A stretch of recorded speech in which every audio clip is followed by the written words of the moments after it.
Hello everyone, and welcome back to the third part of our cottage renovation series. This week we'll be starting to remove the concrete render from the exterior of the property, allowing a closer view to assess the historic movement of the gable end. Begin to dismantle the small room at the back of the building in search for stone to rebuild the many crumbling walls, and tackle the last remaining tall tree. And also, we finally cleared this central room, allowing us to see the floor for the first time and start to imagine what the kitchen may look like in years to come.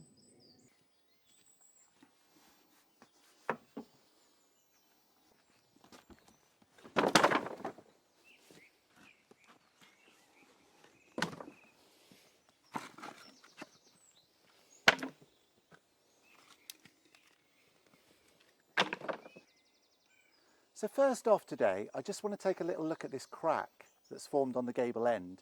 There's obviously been some movement, but we believe this is quite historical, at least 60 years, we've been told. So I just want to remove a little patch of the render very carefully, just so we can see the condition of the stonework underneath.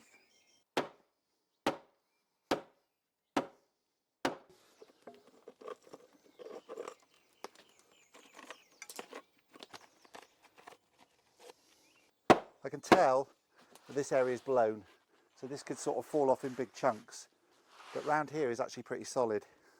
There we go. Talking of which. Okay. So, concrete, not stone.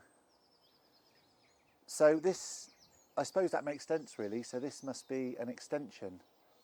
It does, yeah, it does make complete sense because the roof slates are different on this side. Yeah. What are they called, the ones that we've been finding? Blue bangles. Yeah. So where the roof's collapsed, and obviously all the roof's fallen in and we've got the debris, it's blue bangle slate. But I sort of already knew that these weren't, from my limited knowledge, but we might have to get those tested for asbestos actually, because they're quite thin. I don't know if they're old sort of cement tile, but that's something that we're going to have to look at. But yeah, so back to this. Obviously this is concrete, not stone, so off the top of my head, what does that mean? So, I mean, the thing is that still really needs like a lime render to breed. It's only single skin, that's the problem.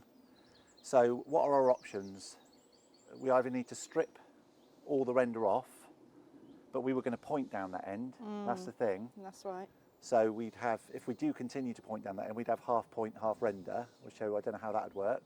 Or we sort of render it with lime render and we sort of make a feature. We have the stones as sort of coming through in certain areas as a feature. If we leave this on, the thing is we're going to have a problem with damp inside because the moisture is going to be trapped in the wall. So, I mean, we could put an internal stud work in with a gap. And then a DPM, and that means we'd be able to put insulation in the stud. That would definitely stop the moisture getting actually into the room, but we'd have an air gap between the stud and the wall inside. That's interesting then, because that means in that middle room, that fire breast wall, where the chimney is, that would have been the external wall. Yeah. And this has just been added on. Yeah, that would have been the end gable wall, and this has been added on. Right. Yeah. So we've got to assume that this entire end, is made of concrete. So, so we either build a stud wall in this room, or we wouldn't have to do that if we take all of this off and lime render it. Obviously, we're going to do something with the floor. We're going to put a DPM in the floor, which will solve the damp that way. But yeah, it's definitely something we're going to have to think about. That's what I was just thinking. We'd just have to go away and have a... Yeah. The good news is with this, I mean, we sort of been told this is at least 60 years old, haven't we, by the person that we bought it off. So that's historic, that crack. And I know it looks horrendous and it looks like it's fallen down, but I'm quite happy just to strap that. I think that'll be fine. We're going to strap it to the roof when we put the new timbers in anyway, and we're going to have probably quite a big brace or strap between the two chimneys, and we strap it to the roof timbers. But yeah, this can have like pretty substantial metal straps. We take the render off to do that, whatever. inside and out. And obviously on the other side, so I'm not really that worried. I mean, if we were really worried or thought we wanted something a bit extra, we could make a buttress on the end, because this is not really an area around the end that we're going to sort of go, are we? It's not part of the garden or just so access. We just need access. it's just access, yeah. So because all this is, you know, it's full of rubbish at the moment, but it's all going to be cleared away. So yeah, so as long, it wouldn't matter if we had a couple of buttresses on that end or whatever. So yeah, so we'll have a think about that, but I don't really want to take any more of that off today. So we'll go from there. Come Okay. back to that. Yeah. So as now we won't be removing as much of the render as we thought today, we decided to crack on with dismantling the building at the back.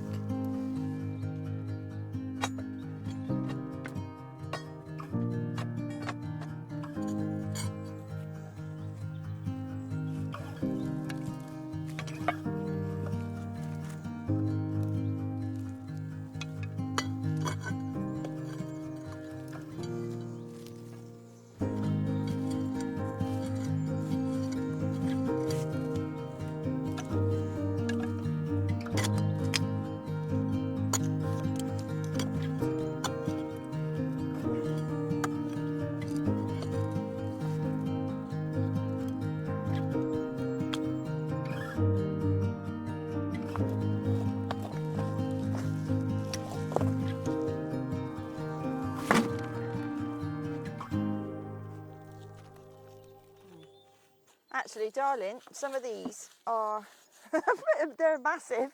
I think Okay. you might have to come and give me a hand with these. Okay. I'm trying to be brave and strong, but I think it's your turn.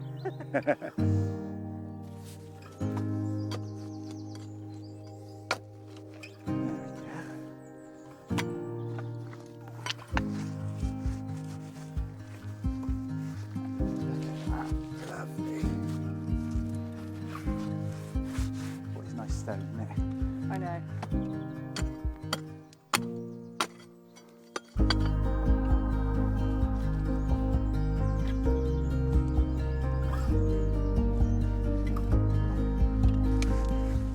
Actually, they're not that big. I could have done them. No, they're not heavy at all. Oh, God. I think I'll take this one, Ray. Round straight away.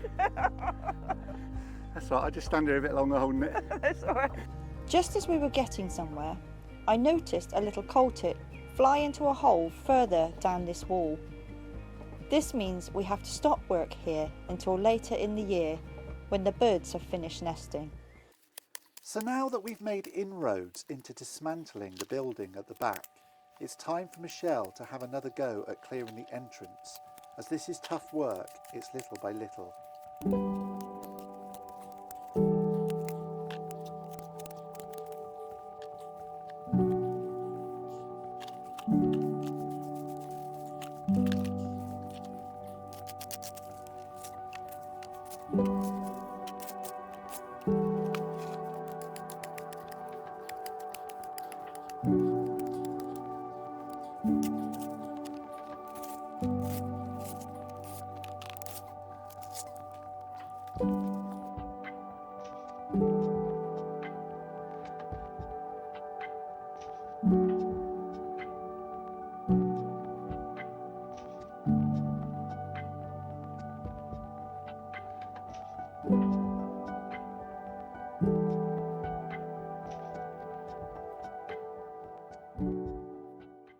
So just doing a bit of a bird's eye view while I'm up the ladder cutting the trees down.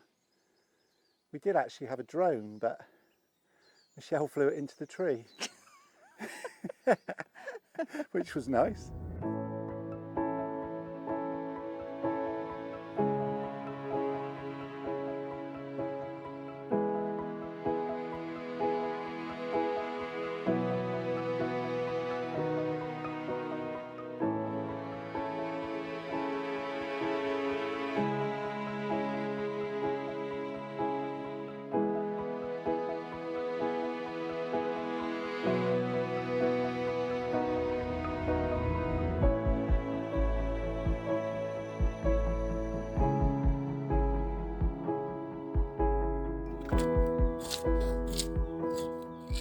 say when.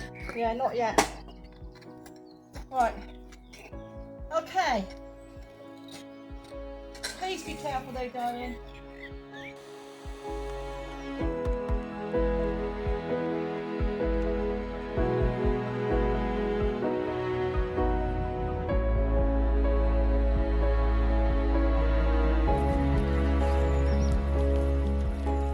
So we've just stopped for a cuppa,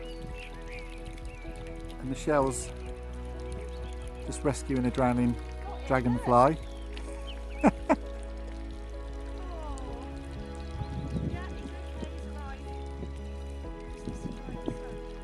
Okay. And this is a great opportunity just to very quickly show you our amazing garden at the back of the cottage that mainly Michelle really has been creating.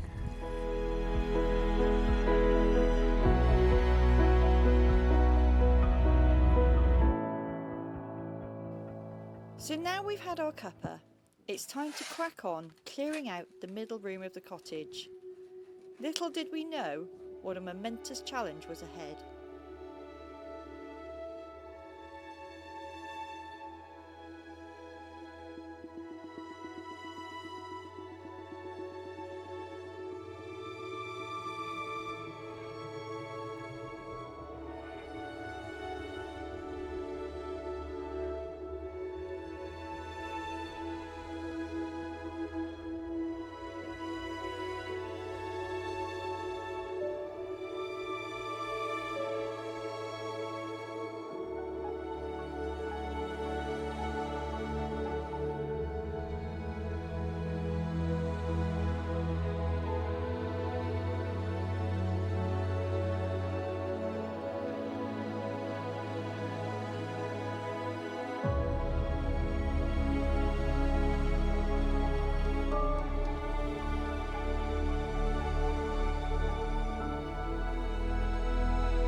So I think we might have got a bit ahead of ourselves at the start of the video saying that we were going to clear that room out this week. But we are getting there, aren't we? Yes, yeah. We're doing it in bite-sized chunks, aren't we? Yeah, We yeah. realise, we need to... Little by little. It'll get done. Exactly. And then, of course, there's the hurdles with the render and the stone wall. Yeah. But these are hurdles. They're not obstacles. We can get over them. Yeah, That's the point, isn't definitely. it? So we're always positive. We're always enthusiastic. So we'll be back next week with more of whatever we get done, to be quite honest. Yeah. Sure, we'll have plenty to show you. Okay, hope you've enjoyed the video and we'll see you again next time. See you next time. Bye.